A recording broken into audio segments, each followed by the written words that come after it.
जी तो पता नहीं क्या क्या कह रहे थे, वो तो बंगाल में भी कह रहे थे आ रहे हैं। उपयोगी बता रहे योगी जी को। नालायक है, उपयोगी नहीं, दुरुपयोगी। देखो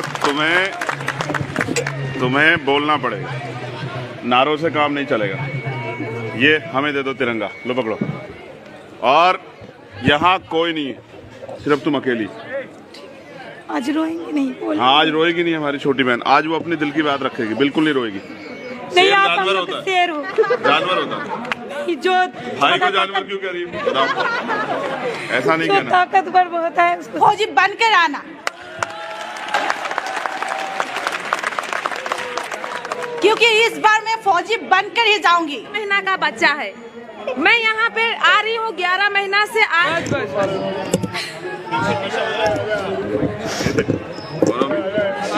क्या हुआ बेटा? क्या हुआ?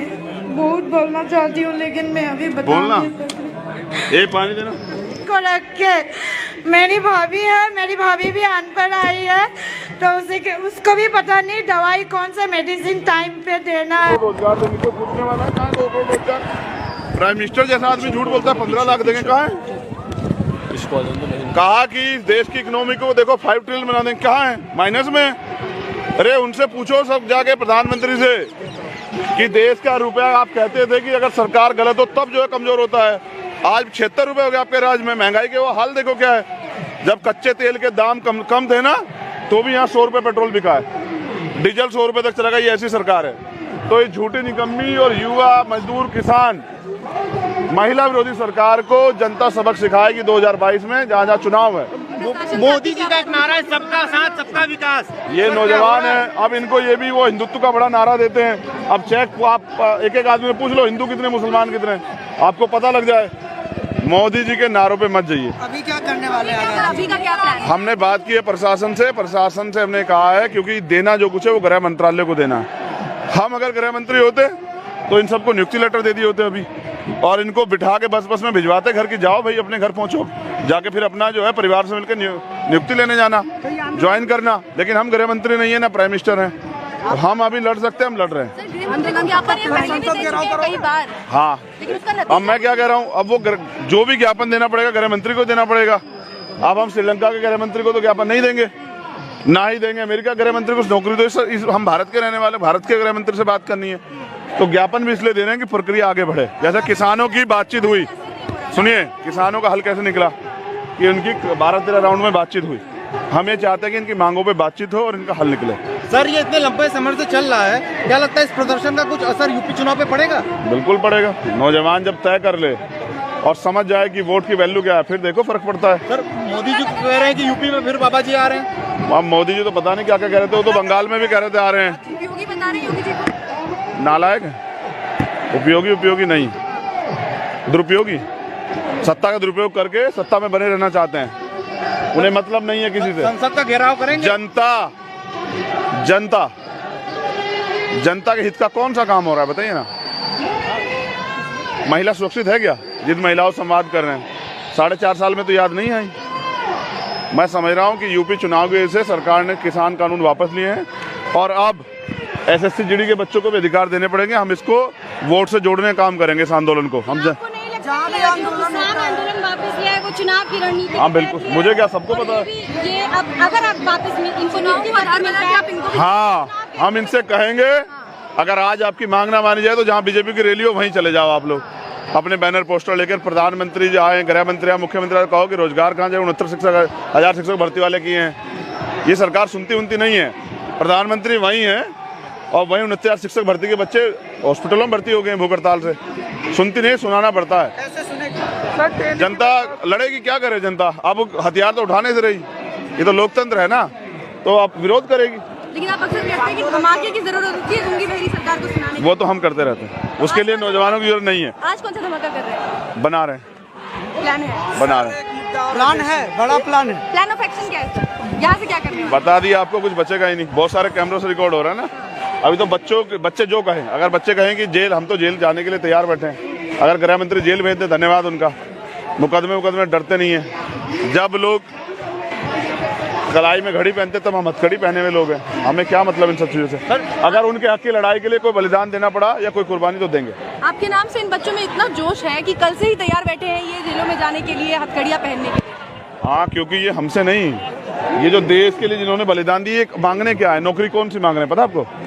ये कांस्टेबल की, SSGD कांस्टेबल की नौकरी, वर्दी मांग रहे हैं और देश की सुरक्षा करना चाहते हैं। देश की सुरक्षा बाहर से और अंदर से युवा जब खड़ा होकर करे तो देश ताकतवर हो। सीमा पे तो जवान चाहिए, लेकिन देश के नौजवान को नौकरी नहीं दोगे। अभी तो वैसे भी जरूरत है, इतने जवान शहीद हुए हैं, तो नौकरी की ज़्यादा जरूरत है। सरकार ने तो कहा संसद में कि 2 लाख पद है हम पे, तो दे दो। ये तो 54,000 हैं सिर्फ, आपके और बाकी पद बच जाएं। ये तो फिट हैं, मेडिकल तक हुआ है इनका, इनके लिए कोई दोबारा टेस्ट थोड़ा कराना है। आप पे नौकरी है तो दे दो, या बताओ कि आप झूठ बोल रहे थे। सर, ये बच्चे 11 महीने से यहाँ पे प्रदर्शन कर रहे हैं। दिल्ली में बहुत सारी पार्टियों के मुख्यालय हैं, आम आदमी पार्टी यहाँ है, कांग्रेस है, राहुल गांधी यही बगल में रहते हैं, प्रियंका गांधी भी यही रहती, कोई भी इनसे मिलने नहीं आया।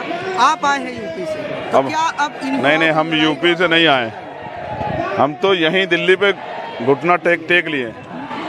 हमारे महापुरुष बाबा साहब अम्बेडकर, काशीराम का इसी दिल्ली पे कब्जा करना है, तो हम यहीं। आज तो दिल्ली की टीम बुलाई है, यूपी की टीम बुला देते तो जंतर मंतर चौक हो जाए। हम तो पहले साबित कर चुके ना हमें कितना दम है, चाहे वो 21 मई 2017 हो, चाहे वो 21 अगस्त हो जब रविदास मंदिर का गुरुघर टूटा, चाहे वो 21 अगस्त जामा मस्जिद हो, 21 दिसंबर, आज भी वही हम जेल गए थे आज से 2 साल पहले। इसका क्या होगा? कहाँ है गृह मंत्री? कह रहे थे लागू करेंगे, क्यों नहीं हुआ? सरकार जानती है जब जनता खड़े हो जाए ना, तो जैसे किसानों का हल निकले उनका भी हल निकल जाए। पिछली बार कोरोना को हथियार बना दिया। चंद्रशेखर आजाद अपने युवाओं के साथ खड़े रहेंगे। जो ये कहें जेल चलो तो तैयार है, कपड़े उपड़े लेके आए गाड़ी में रखे। कहाँ तक युवाओं के साथ रहेंगे? गर्म कपड़े भी लाए, वहाँ जरूरत पड़ती है जेल में। चंद्रशेखर जी, कहाँ तक ये लड़ाई लड़ेंगे आप? जब तक जीत ना जाए। धन्यवाद। अब देखो, तुम्हें बोलना पड़ेगा, नारों से काम नहीं चलेगा। ये हमें दे दो तिरंगा, लो पकड़ो। और यहाँ कोई नहीं है, सिर्फ तुम अकेली। आज रोएंगे नहीं? बोल। हाँ, आज रोएगी नहीं हमारी छोटी बहन, आज वो अपने दिल की बात रखेगी, बिल्कुल नहीं रोएगी। वो आज बताएगी इन सब लोगों को, जो लोग यहाँ बैठे हैं, जो सिस्टम के लोग यहाँ खड़े हैं, उन सब लोगों को, कि ये देश सबका है। तू जितना बोलेगी ना सब सुनेंगे। तुम में से कौन कौन इसको सुनना चाहता है? हाथ खड़े करो। ये देखो, कोई ऐसा है जो यहाँ आया और तुम्हें ना सुनना चाहता हो? दोनों हाथ उठाओ, दोनों जो सुनना चाहते हैं। देखो, हमसे ज्यादा डिमांड तो तुम्हारी, ठीक है? चलो बोलो, मत घबराओ। भाई, आप मीडिया के लोग थोड़ा सा नीचे जो बहनें बैठी उनको देखने की मदद करा दो। कैसे करोगे? देखो, थोड़ा सा नीचे को हो जाओ, या इधर आ जाओ, नौजवानों को संभाल लेंगे। तुम इधर आ जाओ बहनों से। मेरा नाम हसीना खातून है, हम वेस्ट बंगाल से आई हूँ, हम शादीशुदा हूँ। 3 साल की बच्ची को छोड़कर आए हैं। बच्ची को पता नहीं है कि हम दिल्ली में हैं। जब भी उससे बात करते हैं, अपना हस्बैंड के साथ कॉन्फ्रेंस में बात करते हैं, और उससे अगर कोई बोलता है कि तुम्हारी मम्मी दिल्ली गई है, तो बोलती नहीं, मेरे पापा का पास गई है कुछ लाने के लिए मेरे लिए।